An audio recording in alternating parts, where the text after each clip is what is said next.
Bismillahirrahmanirrahim. Assalamualaikum warahmatullahi wabarakatuh. Salam rimbauan, salam konservasi, salam 5 jari. Ketemu lagi dengan saya Agung Wahyudi, Sarjana Kehutanan. Pada kesempatan ini kita akan balik lagi membahas Undang-Undang nomor 41 tahun 1999 tentang kehutanan. Kalau yang lalu kita sudah sampai di bab 2, maka pada saat ini kita akan mulai dari bab 3. Tapi sebelum kita bahas, mohon bantuan dan dukungannya untuk like, share, and subscribe, dan saya tunggu komen-komennya untuk membangun, untuk berdiskusi tentang kehutanan di Indonesia dan di Provinsi Lampung pada khususnya. Baik teman-teman, bab 3 itu adalah tentang pengurusan hutan. Saya ulangi, bab 3 tentang pengurusan hutan. Pasal 10 ayat 1, pengurusan hutan sebagaimana dimaksud pada pasal 4 ayat 2 huruf A yang sudah kita bahas sebelumnya, bertujuan untuk memperoleh manfaat yang sebesar-besarnya. Ingat, bertujuan untuk memperoleh manfaat yang sebesar-besarnya serta serbaguna. Nah ini, sebesar-besarnya serta serbaguna dan lestari untuk kemakmuran rakyat. Nah, ini kalimat ini luar biasa. Sebesar-besarnya, serbaguna, dan ingat, lestari untuk kemakmuran rakyat. Jadi tujuan pengelolaan sumber daya alam di bidang apapun, khususnya kehutanan, semuanya untuk kemakmuran rakyat. Namun ingat, kata kunci lestari itu harus dipertahankan, harus dijalankan. Jangan kita mengeksploitasi, namun kelestarian alam kita dihiraukan, sehingga yang pada saat ini terjadi banjir di mana-mana, baik di Pulau Jawa, Sumatera, Kalimantan, Sulawesi, Papua. Saat ini sudah tidak ada berbeda sama sekali. Semua memiliki potensi banjir. Ini yang menjadi PR kita. Apakah pemanfaatannya sumber daya alam kita sudah lestari atau belum? Lanjut ke ayat 2-nya. Pengurusan hutan sebagaimana dimaksud pada ayat 1 tadi meliputi kegiatan. Jadi dalam pengurusan hutan itu ada beberapa rencana kegiatan. Ada beberapa kegiatannya. Yang pertama, perencanaan kehutanan. Jadi dalam pembangunan kehutanan kita ini, pengurusan hutan itu harus direncanakan dulu. Tidak bisa serta-merta otodidak berjalan sebagaimana mestinya, tidak. Tapi harus direncanakan, dianalisis dengan potensi yang ada, dengan teknologi yang ada, dengan sumber daya manusia yang ada, bagaimana mengelolanya. Jadi poin pertama dalam pengurusan hutan dalam bab 3 ini adalah perencanaan kehutanan itu nomor 1, harus kita rencanakan. Kedua, pengelolaan hutan. Yang tadi sudah direncanakan, dikelola. Pengelolaannya oleh siapa, metodenya seperti apa, mana yang tepat, mana yang tidak tepat, mana yang harus dilanjutkan metodenya, mana yang harus dievaluasi. Jadi tidak serta-merta pengelolaan hutan dari awal dulu sudah baik, tidak. Dan buruk juga tidak. Jadi semua itu ketika proses pengelolaan hutan itu sudah baik, bisa dilakukan terus-menerus. Ketika ada yang salah, dievaluasi kurang, maka kita harus cari metode pengelolaan hutan yang baru. Nah, terkait dengan itu adalah dengan kegiatan yang ketiga, yaitu penelitian dan pengembangan, pendidikan dan latihan, serta penyuluhan kehutanan. Jadi sangat penting untuk dilakukan penelitian dan pengembangan. Bagaimana kita bisa meningkatkan dari teknologi yang sudah ada kalau kita tidak melakukan penelitian. Ketika kita sudah melakukan penelitian, nanti bisa kita kembangkan teknologi yang sudah ada. Kita bertujuan untuk meningkatkan hasil hutan kita. Selanjutnya adalah pendidikan dan latihan. Sumber daya manusia yang melakukan pengelolaan hutan itu harus dididik dan dilatih. Dididik dan dilatih ini ada dua hal yang menurut saya penting.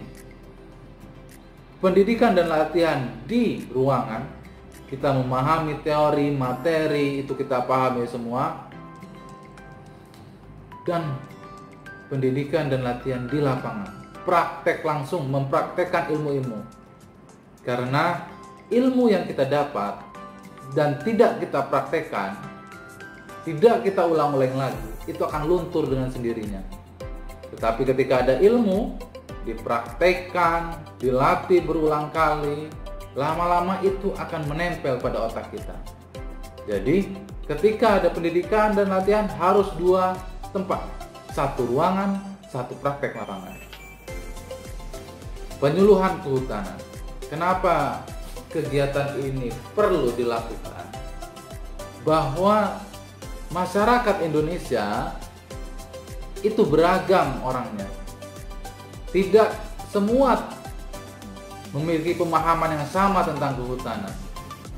Tidak semua memiliki hati untuk melestarikan hutan.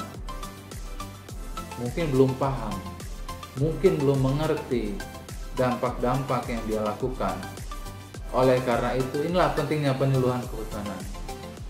Penyuluhan kehutanan dilakukan baik kepada masyarakat yang di dalam kawasan hutan, masyarakat yang di sekitar hutan, ataupun masyarakat yang jauh dari tengah hutan.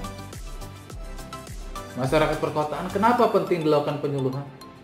Supaya mereka paham bahwa hutan itu penting buat masyarakat perkotaan dalam mengatur siklus air, dalam mengatur udara, ketersediaan oksigen, dalam mengatur atau menjadi tempat wisata ketika mereka penat di perkotaan,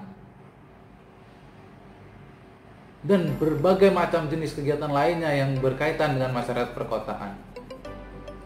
Masyarakat sekitar hutan, karena mereka yang bersinggungan langsung, berbatasan langsung dengan kawasan hutan, ini penting untuk menjaga. Ketika ada orang mau masuk dari luar ke dalam kawasan hutan dengan tujuan yang tidak baik, mereka lah yang mencegahnya. Mereka lah yang menghalangi orang-orang yang mau merusak itu. Jadi sangat penting bagi orang yang berada di sekitar kawasan hutan. Dan yang paling penting lagi adalah kepada masyarakat yang berada di dalam kawasan hutan. Tidak kita pungkiri, di Indonesia ada ratusan desa definitif. Data detailnya saya kurang paham. Namun untuk Provinsi Lampung itu banyak desa definitif dalam kawasan hutan. Mengapa mereka perlu dilakukan penyuluhan? Buat bapak-bapak, ibu-ibu yang berada dalam kawasan hutan tinggalnya saat ini, mari sama-sama ikuti prosedur yang ada. Lestarikan lingkungan sekitar bapak dan ibu sekalian. Mulailah dengan menanam pohon.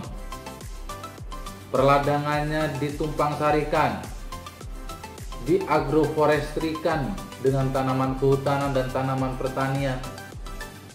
Jangan semuanya tanaman pertanian, karena hutan itu memiliki fungsi sebagai fungsi lindung, apalagi yang berada di hutan-hutan lindung.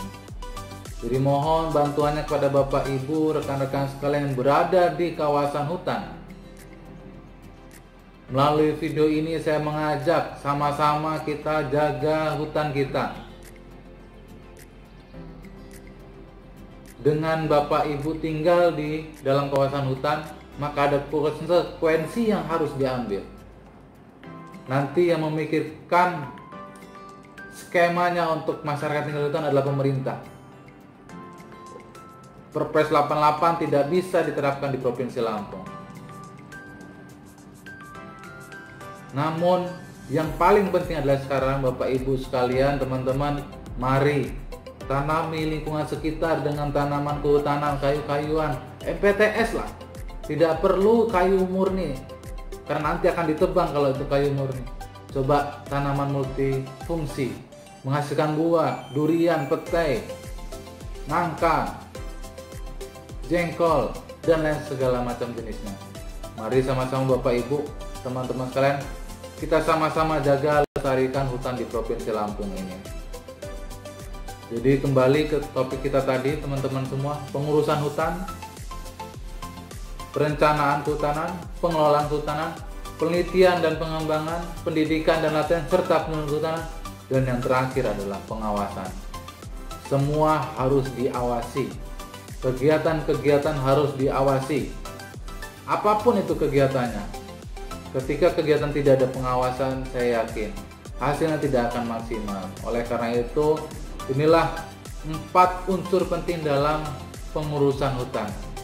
Dan yang terakhir adalah tadi pengawasan. Sangat penting sekali untuk dilakukan pengawasan pada setiap kegiatan kita di bidang kehutanan. Baik, sekian dulu video bab 3 tentang pengurusan hutan. Semoga bermanfaat. Saya mohon maaf jika ada salah-salah kata atau yang tidak tepat untuk saya ucapkan. Saya mohon maaf. Dan mudah-mudahan melalui video ini kita dapat membangun kehutanan di Indonesia, khususnya di Provinsi Lampung yang kita cintai ini. Sekian dari saya. Assalamualaikum warahmatullahi wabarakatuh. Salam rimbuan, salam konservasi, salam 5 jari.